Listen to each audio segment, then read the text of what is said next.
vous excitez un produit fluorescent et ce produit-là va émettre une lumière avec une autre couleur, une couleur différente de celle de l'excitation. Voilà. Et grâce à cette méthode-là, alimentaire, tels que le maïs, le soja, les bananes, et tous ces produits possèdent des produits fluorescents. Et nous avons constaté que lorsque ces produits-là, lorsque la structure de ces produits-là est modifiée, lorsque la structure de la banane est modifiée, lorsque la structure du soja est modifiée, lorsque la structure du maïs est modifiée parce qu'on a ajouté un gène étranger, la fluorescence a été modifiée. Parlez-moi de la loi qui les fait voter. Alors, dans le temps, donc, quand j'ai fait ces études sur les OGM, sur les maïs, différentes variétés de maïs, il y a plusieurs années de cela, donc j'ai décidé, et vu la confusion qui régnait au niveau européen, j'ai décidé d'envoyer une lettre à la plupart des députés français et certains des sénateurs, en leur expliquant clairement que les OGM peuvent être des dangers pour la santé, mais il y a toujours un bémol, il n'y a pas des études réelles le prouvant clairement au niveau du corps humain.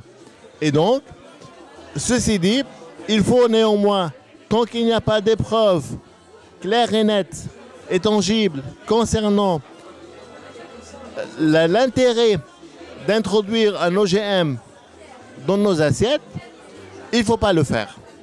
Et j'ai demandé clairement à l'époque aux députés, aux sénateurs, de s'opposer à une loi, de faire voter une loi interdisant un certain type d'entrée d'un maïs OGM en France. Et effectivement, j'ai reçu une lettre d'un des sénateurs centristes parisiens qui m'a remercié pour la lettre. Et effectivement, quelques temps après, la loi a été votée. Une loi a été votée concernant ce type de maïs.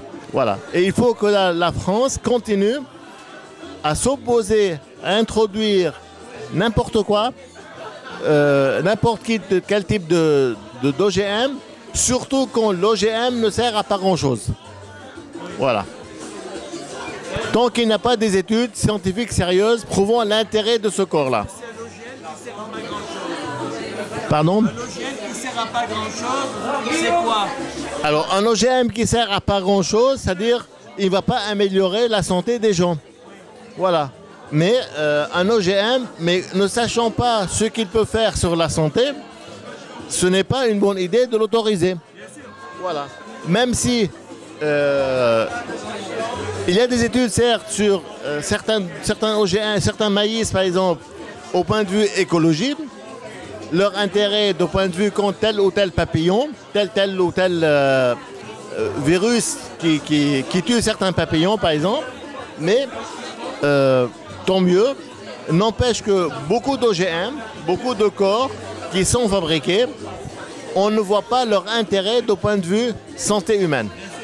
Donc je ne vois pas l'intérêt. Voilà. Que le maïs soit attaqué. Tout à fait. Voilà. Et donc il faut à tout prix, surtout le danger, comme j'ai dit au départ, le danger de ces OGM à long terme, que avec les années, une espèce va dominer les autres. On ne va plus laisser la nature faire le travail. C'est l'homme qui va imposer une variété précise, et cette variété-là, c'est elle qui va devenir envahissante. Tout à fait.